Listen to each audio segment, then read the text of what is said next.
Welcome back into the National Rundown. We are here with episode 15, and this one is going to be a very interesting one. There's lots to talk about, lots that happened this week. But first of all, I just want to say, personally, I am happy to be back on the podcast. I took a brief hiatus last week for some personal injury stuff, but we are back, and I'm more excited than ever. And I have lots of things that I need to spew out because I had to hold it all in and listen to, Jeremy, Owen, and Geono just bash at it without my, personal opinion that definitely differs from them from time to time. But Geono, I'm happy to be back here with you, and I'm going to check in with you first. How are you doing? And I know there was some interesting stuff regarding the CEBL, so kind of lead us in there.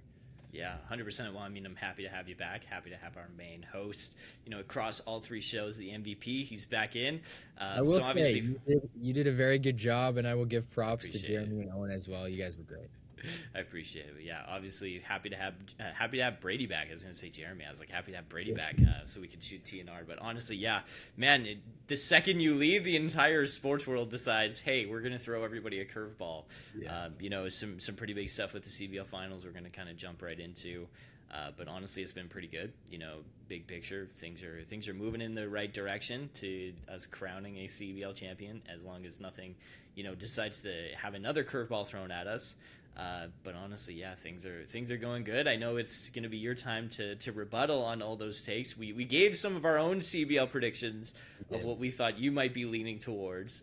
But obviously, I think we're going to have to make some new ones now because it's no longer a best of threes. So. Yeah, I mean, you guys personally, I'll start there. Like, you guys were thinking I was going to be a really big Winnipeg in 2. I know it's only going to be one game now, but this does kind of change my thoughts. Originally, I had a certain vision. Another vision came to me, and I won't talk about it because it's too hard right here in the chest. But yeah, I'm going to save my prediction till the end, but it's probably not what you're going to think. So we'll wait till there. But again, the big announcement here is the CEBL Finals is now going to be cut down to just the one game. It's going to be happening on August 15th, yes. Yep.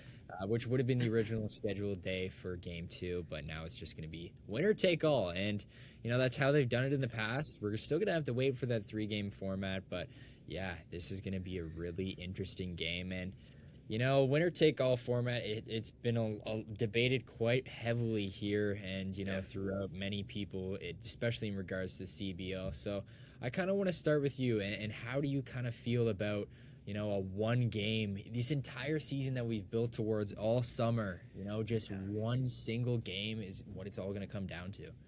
Yeah, I think it's stating the obvious. It's really tough. I think everybody was really excited to see a 3-game series for the first time in CBL history, and we were going to crown a champion in that series. So I think first and foremost, it's a little bit of a letdown just because, we've been talking about it the entire season, going back to when they first started the season to be like, okay, what's going to happen here? It was really unexpected. I don't think anybody involved expected this to happen or to even have this be a thought. It's 2026, so a lot of these, you kind of expect things to go according to plans now, but Mother Nature had other ideas. Really tough look to be able to have that happen. I don't think necessarily you can say it's a certain team's fault or it's a certain person's fault. Things just happen sometimes. Obviously, I think they made the right decision to call it at that point. You can't have anybody get injured. When I think Xavier Moon was not expecting to slip on the court there, and I think for good reason. I think that was probably the best time to be like, hey, it's early in the first. Just a weird situation. You don't see those very many times. It creates a really interesting lore moment that maybe 6-7 years from now, maybe even 8 or 9, we can look back and we can say, hey, you remember that time where we had to cancel the CBL Finals and move it to a 1 game? You'll never know, but obviously, it's kind of old history now, and we're going to be heading to one game. But I think the one game, yeah, it's interesting. I was looking forward to a 3-game. I think the more games you can add to a series to crown a champion, the better. Absolutely. This one is just feeling like more just let's just wrap it up. And I think that's the anticlimactic ending that nobody wanted. I think everybody was excited to see how this was going to play out. We're not going to get it. Obviously, not the ending anybody wants. But hey, 2027 just got a lot more interesting for the playoffs there to have that new playoff format if they don't decide to change anything. Well, yeah, I mean, heck, like this entire season has been so chaotic, and Yeah. for this to come out of left field, obviously you don't necessarily expect it to happen, even with everything that's gone on this season. But it's kind of poetic on just how this entire season has gone, and it's been a historic season. So there's absolutely nothing you can really take away from the season. It's been really, honestly, great basketball throughout, and I think the CBL is still honestly advancing in the right direction towards getting more coverage. So we're still in the right step, and this shouldn't take away from anything. And honestly, I think they handled the entire situation really well, and as well as they probably could have, right? Like it's so hard to then switch things and try to schedule like a whole new 3-game series in that time frame. There's so many logistics that people don't even think about that would go into that decision. So yeah, I think they handled it great. And for it to 100%. come down to 1 game, obviously it takes a lot of the variance out of it. Like it's now like 1 game do or die rather than 3, and you have a stumble along the road, you can still recover, but still, like this is going to be a great game nonetheless, and fans just have to enjoy it even more. So yeah, we'll get into our predictions and whatnot later on. Talk about the CBL awards, which came out as well. Who's going to be the finalists for those? We will go over that a little bit later on, but let's step into the CFL now in this week and kind of go over everything before we actually get joined by our very own Hana, which you were able to sit down with earlier this week, so we'll send it over for that interview as well. But first, let's start it off. I know you were talking to me before we came on. You got a lot to talk about with the Montreal Alouettes, and I was able to, take a look at the North of the End Zone episode, and you definitely had a lot of thoughts there as well. So, take the floor here. Take the floor with the Alouettes, and let's hear what you have to say, man. Yeah, so catching everybody up on notes, the last episode, me and Owen, we talked a little bit about everything that was happening in the CFL. I did talk about, Montreal's defense being a little bit concerning, dropping, they allowed the Elks to get 30 points. Nonetheless, I do think that is probably their one weakness in their armor right now, but it's a very, very small nitpick. They're still doing amazing, and they are 8-1, and they should be very, very respected for that. And that's where it actually brings me into my hot take. I was going to mention this on notes, but I forgot to mention it. I was like, what better way than to drop it on Brady to see his reaction? So, I took some inspiration. I took some inspiration from you when you were, thinking of that 8-1 Scarborough Road. And I was like, okay, where is my time going to kind of, come to shine? And I think I found the perfect opportunity. So when I've been looking at the Montreal Alouettes, I'm like, okay, they're 8-1, right? I'm like, things just keep seeming like they're going to go on forever. And to be honest with you, I think they are. I did some looking into their schedule, and I'm proud to say that my hot take for the Montreal Alouettes is that I believe they're going to finish the season 16-2 or 15-13. Okay? And that would be one of the greatest seasons in CFL history. And I know this is a lot to kind of take in, but I want to walk you through my reasoning. So I want to get your reaction first, and then I'll walk you through my reasoning. I mean, as you were saying that, like I just started scrolling down the schedule. Yeah. Wow, like this truly isn't bad at all. Like take me through these weeks. Yeah. So this week coming up, week 11. Actually, they're on bye. So going to week 12 is going to be the Ottawa Redblacks, who, judging by what happens this week in Winnipeg, they're either going to be 0-10 or 0-9 or 1-9. Like, they're not going to be a great team, right? That is a game Montreal should win. Drop one to the Redblacks, especially coming off a bye, and at home. That would just be insane. It would be very insane. I really just think, again, if you like, what I also mentioned on notes was that Montreal's offense against Edmonton felt like, if you had to imagine what the ceiling of this Montreal offense is, it felt like they found it. And to be honest with you, everybody contributed. It looked unstoppable. And I'm like, okay, so the Red Blacks would get them to 9-1. The Winnipeg Blue Bombers, again, the Blue Bombers have been kind of all over the place. a little bit inconsistent on offense, and their defense has also been a little bit questionable at times. I'm again taking the Alouettes there, and I think this pushes them to 10-1. Then on Labor Day, in the Labor Day rematch, it's the BC Lions. So I mean, we're talking about a team right now that is, I believe, 3-5. Like if they beat Calgary, they're 4-5. But right now, Hamilton with Rourke, right? Yeah, I'm like, this is a game where I could really see, again, Montreal being like the really good favorite right there. And again, that would push them to 12-1. And then they have the Hamilton Tiger Cats on September 18th. And again, Hamilton has no QB right now. They don't know who they're really going with right now. So I'm like, okay, Montreal, again, is going to be the favorite, and they'll probably be able to do it. If they had Bo Levi Mitchell, probably a different story. This one would be really tight. But I'm like, that's almost a gimme. That's almost a gimme right there. Then they have the Winnipeg Blue Bombers the next week. And again, same situation. How consistent are they going to be? I'm taking the Alouettes. And then in the last 3 weeks, they play the Rough Riders twice and then finish it off with the Toronto Argonauts. And as much as the Saskatchewan Rough Riders have been, again, the top 2 team in the league, I'm picking the Montreal Alouettes to win one of those games. At least one of those games. And I'm leaving some error here to say 16-2 feels really, really, really likely. But man, 15-3 is also still really like almost a slam dunk at this point if everybody stays healthy. Like it just, are you even like slightly on possible. like 17-1 as well? Yeah, well, I want to say that, but man, like it just feels like I feel like the Riders game is gonna throw them. Yeah, like there's something there that's gonna throw them. Like I feel like the 15-3 is like really good, especially like you'll probably drop a Riders, and then there might be like one crazy stumble where it might be like a fluke, but yeah, 15-3 feels great. Yeah, it's early. There's a lot of football, man, but I was looking at it and I'm like, it's not crazy. It's the same way when you told me your Scarborough take is like parallel. It's the perfect parallel. Like the only thing I'm guessing, the Montreal Alouettes are probably hoping is that does not end the same way that it did with the Scarborough Shooting Stars with them losing to the 4 seed, Niagara River Lions. Dude, you know what would happen? This would be poetic if the Redblacks pulled up in like some. Not even Paw Patrol. Like they would come out in some like Barbie jerseys, and they would just destroy the internet. That would be the perfect. That would be the absolute perfect parallel as well. But wow, I think it's possible. I really like that. I really do like that. And I've been as surely as high as you on these Alouettes, and like you said, like I've been saying all season long, the defense is the issue, and it's been getting better. I think Edmonton is a tough team. 30 points is still Yeah, it's all right? Like in the CFL, you'll see some higher scores, and 30, especially when you put up 48, you can't really complain. But it is something you want to clean up, especially going down the road. But Montreal, the big thing here to take away is that they have all the tools, and I think that they are the clear-cut championship favorite right now for me, at least. So I agree. Yeah, I'm right there too. I mean, especially being in the East, like the East is such a big advantage. But 100%.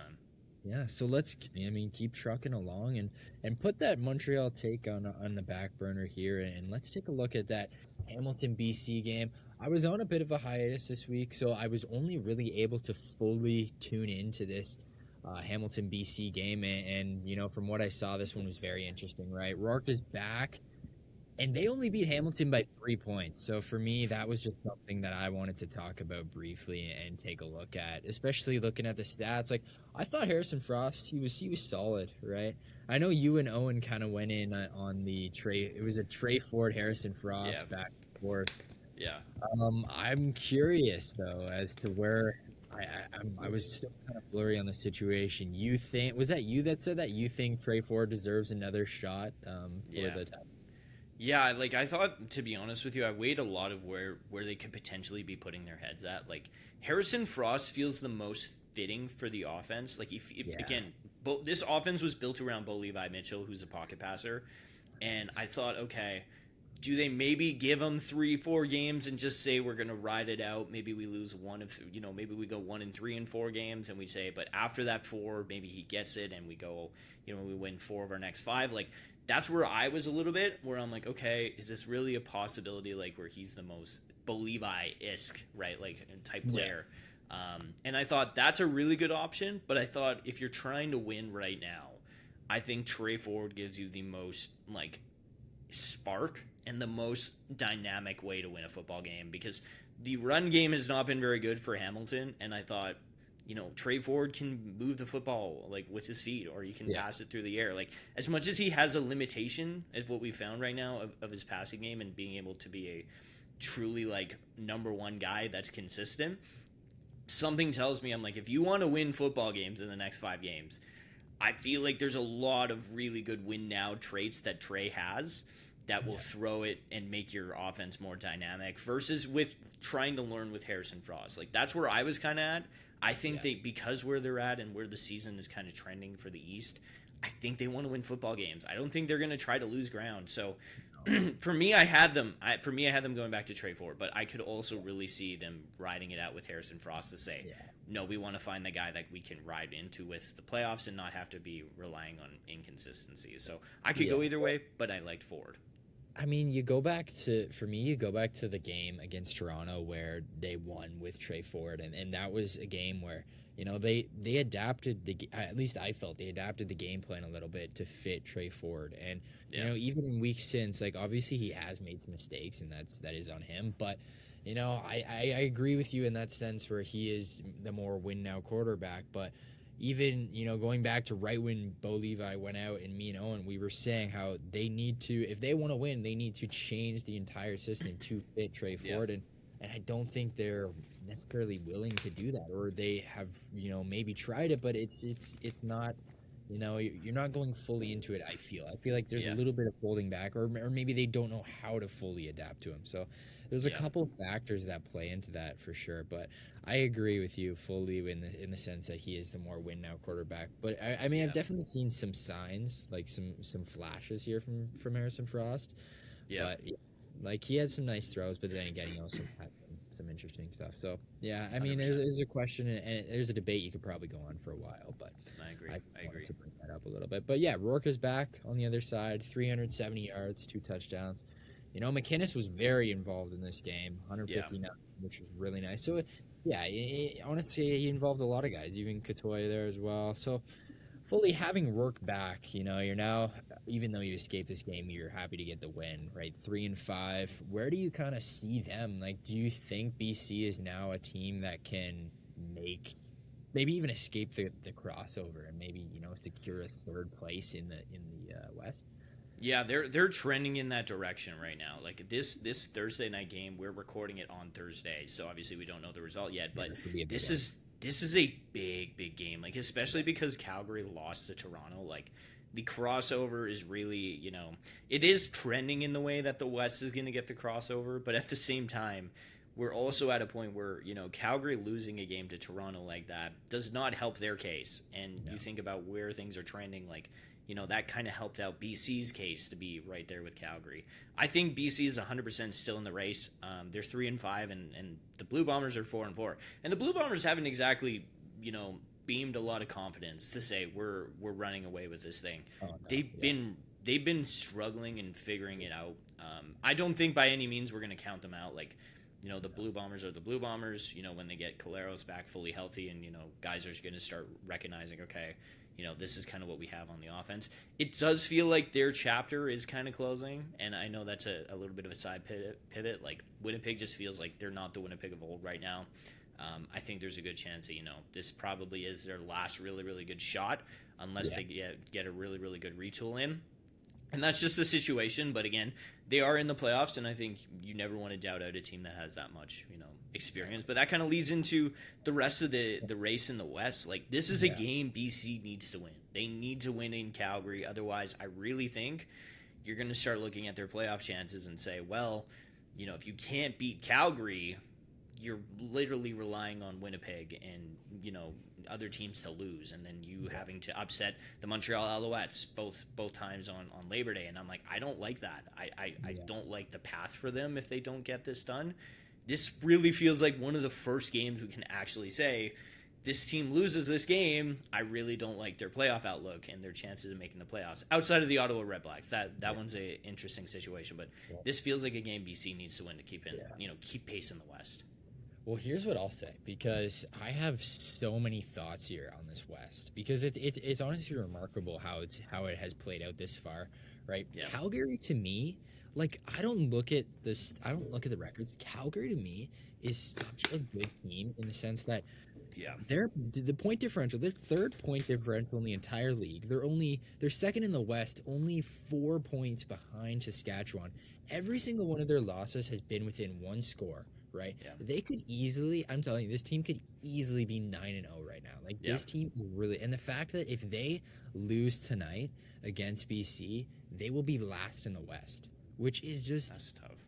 it's unreal to me. Like this team does not deserve that. But I mean, it goes back to them, right? And it's like you have to close out these games and win in those situations, and they're not quite doing that. But it's unfortunate. But truly, I feel like this Calgary team is so good, and they're gonna turn it around. Like I think they're going around, but I think they're miles better than Winnipeg, and Winnipeg should absolutely be, at least 2-3 games below them, but they're not. It's insane to me looking at that. But yeah, that's just the biggest thing that jumps out to me. But for BC, to kind of circle back to them and wrap it there, I think BC is obviously better than Winnipeg. I think the biggest fight will be between Calgary and BC for the non-crossover spot. So yeah, I think you alluded to this game tonight perfectly. Like this is a big game, and it's honestly going to be one of those that you probably go back and look at and being like, hey, this decided something. This could have honestly decided, what your season outlook looks like and who you play in the playoffs and all these other things, right? But yeah, that's just interesting to me. If you have another point there, take it away. Yeah, I think that's the interesting part. We talked a lot about the Elks and how I've been mentioning, like, how different this team was from last year to be the ones that, like, hey, it's a one-score game and they go out and they win it. Like, those are the differences between a team that, again, is like fighting to stay in the playoff race and is potentially on the outskirts of, being in a three-way tie for third versus a team that is in the Elks situation where they have a little bit of space, a little bit of breathing room. And that's the difference. And that's how crazy it is. And we talk a lot about, again, is Ottawa really a 0-9 or an 0-8 like really bad football team? I don't think so. I think there's games that they probably should have won. Like it's so funny how like it feels like there's so many games you could look back on and be like, this could be really inverse. Like this whole list could really be like maybe Saskatchewan, because they've had so many injuries, could be the 5th seed, and maybe BC, Calgary, Winnipeg are in the top 3, right? And like it's so interesting, but it makes sense that I'm like, yeah, you got to close out games. I think Calgary is going to turn it around. Like I can't imagine is going to keep continuing where you keep coming up so close and so close and so close. The odds say something will happen, and I do believe you look at what this core has. They look like they're going to be good enough to do it. It's just really unfortunate because again, you're through 9 games. Like it's not young on the season anymore. You look at the runway left and you start to say, okay, like we got to start turning some of these games into wins before we get too late into the regular season.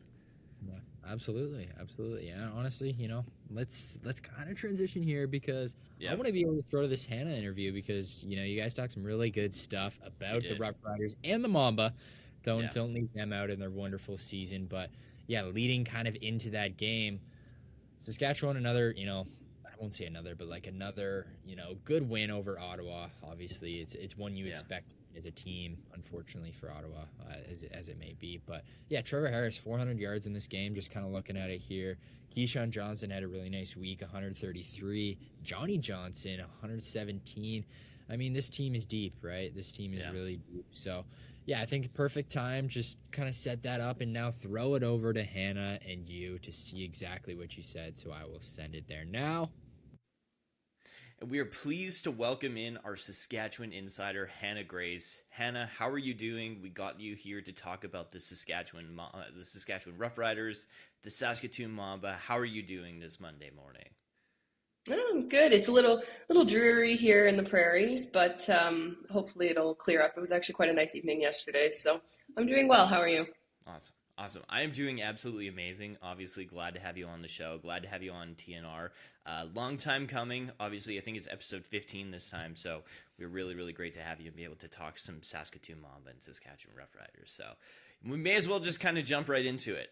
Obviously, the CEBL playoffs are a big thing right now. Obviously, we just saw Winnipeg and Brampton secure their spots in the CEBL Finals. But right now, obviously, we want to talk about the Mamba because they were pretty good going into that stretch, and I think a lot of people kind of had them as an upset over Winnipeg, myself included, and I know a lot of the guys on the podcast did too. So, first question I kind of want to throw over to you and ask you is, looking back at Saskatoon's season as a whole, like, what stood out the most to you for this team? Like, was it something maybe on offense? Was it on defense? Just how they kind of battled back from a tough start? Just, what do you think of this season as a whole for the Mamba?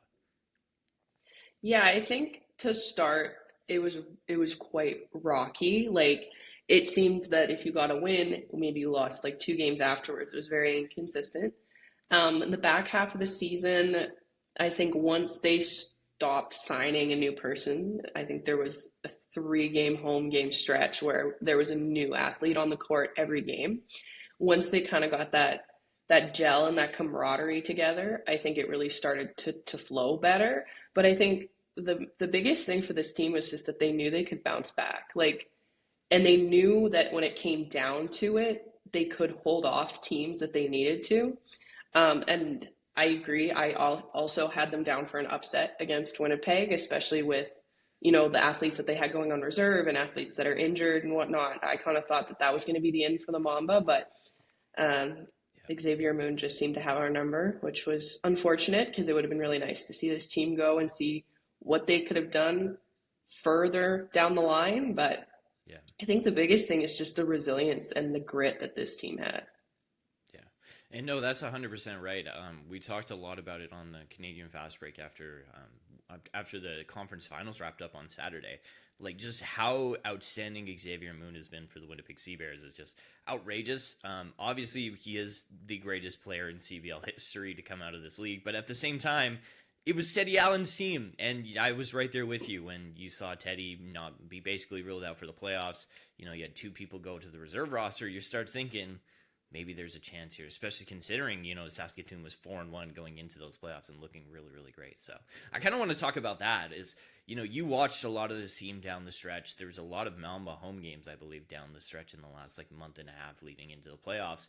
What do you think kind of changed that was maybe the difference to say, okay, this is a team that's fully put together versus maybe the one that we saw at the start of the season? Because like you said, they made some changes on personnel-wise on the court, but what was the difference in how they were playing that you think really allowed them to unlock that hot stretch? Honestly, the pinpoint moment that I could pick out from the season where things really started to change was probably when they signed Monsanto. He came in on the 21st of July. I was at that home game. I remember them saying he got on a red-eye flight from Florida, flew to Saskatoon, landed at 8:30 in the morning, and was playing that night. And I think he played 28 minutes or something that night. It was an obscure amount of time to be playing for somebody who flew in on a red-eye flight. But those 6 games that he played, for some reason, that was kind of the tipping point for this team. And I'm not sure if it's because it kind of offset Tavian Dunn-Martin. It took some of that shooting pressure off of him. Maybe it was Jaden Clayton just came in and he's fresh out of university, little baby guy, and maybe it was him figuring out not to foul himself out every game, offsetting, Devontae Bandu. But it was that that signing, that guy that brought in, that really kind of solidified this team. And it was also really good once Monsanto came that they were kind of able to, shift the lineup around a little bit. You got to see DeAndre Bernard come out and play. And I mean, yeah. Dre is probably the most veteran player that you could wish for on a team. He came out, he played 5 minutes and got 6 points. Yeah. And that was it for the night. And even though he didn't play on the team, the minutes that he obviously would have wanted, he still was basically a mascot on the bench. He was so excited just to be there. And he was able to see some time. I think he did play a little bit against Winnipeg, not a lot in that playoff game, but a touch. That last home game of the season against the Surge, everybody on the bench saw time. Even like, Easton Tim, who's just off the Huskies roster of U Sports, he got to see a little bit more minutes that maybe he wouldn't have. And Monsanto just seemed to pick up where things lacked. And that would be probably the like pinpoint for me of where things just started to sink better on the court for these guys. Yeah. No, and you 100% mentioned it. There's a lot of guys that just kind of stepped up and became really a part of this team, which was really awesome to see. There's a lot of great talent on Saskatoon. And to be fair, I had them. I remember telling Jeremy and Brady, I was like, watch out for these Mambas. I was like, I thought if they would have beat Winnipeg, I'm like, there's a very good chance that they were going to upset Vancouver, in my opinion. And I think that may have been very much proven by how, good Winnipeg was in the paint. But nonetheless, this is talking about the Mamba here. So I want to talk about that playoff game. You touched on it a little bit there. What do you really think was the deciding factor, that maybe just wasn't going Saskatoon's way? And do you think that this season was a win for them? Because they also had the most franchise wins, like most wins in a single season in franchise history, which, they've been around for a decent bit of time. So that's certainly a flag in their hat, right? Yeah, I think if you would have told me at the start of the season, like about 4 games in, that they would have matched and beat their franchise record, I probably would have laughed at you. Because there were a few games in that first stretch of the season where I was like, oh my Lord, like what is going on? I think when it came down to that playoff game in Winnipeg, what I noticed was Winnipeg just had this like jump. Like they were almost like the Energizer Bunny. Like they didn't quit. And I mean, we didn't quit either. The Mamba didn't give up. And I mean, I remember sitting there and texting the group chat and was going to say like, okay, here we go. But also knowing that like the Mamba held off the Stingers at a 1 bucket win. Like they had 1 bucket to score and win that game for 8.5 minutes. And that was kind of where we were going in target time. And I was like, okay, guys, if there's any time to pull this out, it's now. And it didn't happen, which was unfortunate. Yeah. But, they've come back from so many trailing games that like I couldn't rule them out right away. But Winnipeg just seemed to have like, I don't know if it was just like they wanted to play for Allen or if they wanted to play for themselves, but they just had this like aggressive energy towards them that I don't think the Mamba necessarily was prepared for, knowing who wasn't going to be on the court that night. But honestly, I think the thing that really breaks my heart with the Mamba not going forward is like Jameer Chaplin was having such an amazing season. And we touched on this in one of the pieces a couple weeks ago, but he got diagnosed with compartment syndrome halfway through his like first season with the team a couple years ago, and like almost lost his leg. So for him to have the season that he was having, to go to the playoffs and match that winning status for the team, it was very heartbroken to see them lose out that first game, because I would have loved to see what he would have done later in the playoffs, because he came in clutch for the Mamba so many times. Like 31 points in one game is obscure, and I was really hoping to see him go a little bit further, but such is life. Yeah. No, and 100%. I think a lot of it comes down to the fact of like, talking big picture. It's easy to forget where teams start in the middle of the season and early in the season, and to think, okay, big picture, if we ended up here, would we be happy? I think a lot of people, if you're a Mamba fan or if you're a player on the Mamba, probably would have taken that result. I definitely think that game was a little bit closer than the score looked. But nonetheless, that is basketball. Sometimes, you just got to be perfect for one game. That is all for our free version of the National Rundown. If you enjoyed that, go subscribe to our Insiders portion. For only $2.99 a month, you can get our debates, news, headlines, and more. So make sure you go do that ASAP, and we will see you in the next one.